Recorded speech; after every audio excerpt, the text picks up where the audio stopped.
Ang ganda ng view dito guys. Oh. Ayan. Oh, hot mama, hot mama, hot mama. Bisan og minyo na hubag lang gihapon siya. Oh, hot mama. Hello beautiful people, this is Isel. Welcome to my channel. So ngayon guys, oh, ang ganda ng view. Ang daming puno. Ayan. Ayan, pauwi na kami guys, galing sa bahay nila mama. At kami ay masaya, o diba? Kami ay masaya kasi, ayan, may kalsada na sila. Oo. Hindi na malayo ang lalakarin namin pagpapunta na kami sa bahay nila.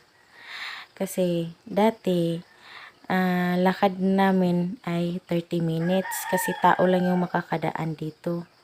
Ngayon nasa 3 minutes na lang. Pag may sasakyan na, ang bilis na guys. Ayan, sa tagal namang hinihintay na lagyan kami dito ng kalsada guys, or ano. Ayan, ngayon lang talaga natupad. 3 or 4 na siguro nakapitan na ano,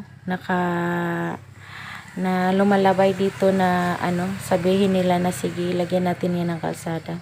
Pero wala talaga. Sobrang tagal talaga. Kaya mahirap ka sa dumadaan na mahirap sa amin na palaging dumadaan dito na maliit yung kalsada. Tapos pag may mabigat ka na karga, hindi maano sa mga hindi malagay sa pag motor ganun or sasakyan kasi ang liit ng daanan, tao lang talaga yung makakadaan, kaya mahirap sa amin.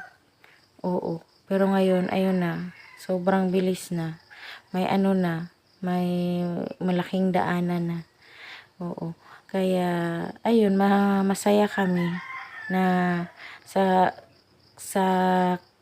ano namin, sa punong barangay namin na siya talaga yung nagtupad ng makahilingan ng mga tao na lagyan ng kalsada dito kasi nahihirapan na talaga yung mga tao dadaan dito.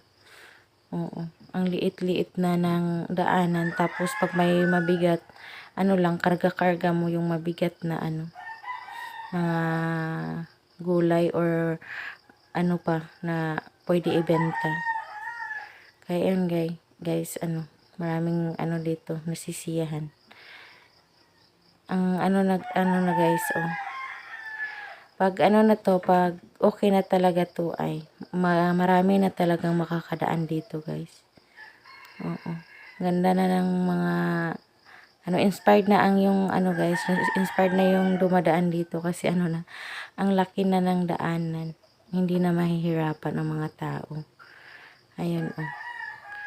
So, hindi naman lahat pa na ano guys na tapos, pero at least madadaanan na siya at maganda na, hindi na tulad nung dati. Oo. Ayan. Pero sa kabila niyan guys, ano, hindi pa yan tapos. Dito na part muna. So, maraming pumupunta dito guys kasi ano, nabagbaguhan sila kasi ano, bagong daan, ganun. Ayan, dyan na part is mahirap, pero inaano lang ng asawa ko. Kami ay, sabi ko sa kanya, dito kami. Ano kami, bababa kami dito kasi ang hirap dito. Oo. Kaya, dahil dun sa ano, unahan ay sumasakay kami ulit. Oo. Pero malapit na kami sa bahay niyan guys. Nasa 3 minutes lang talaga ang, ano na, ano namin. Noon, 30 minutes yung lakad, 27 minutes, ganun. Ngayon, nasa 3 minutes lang talaga.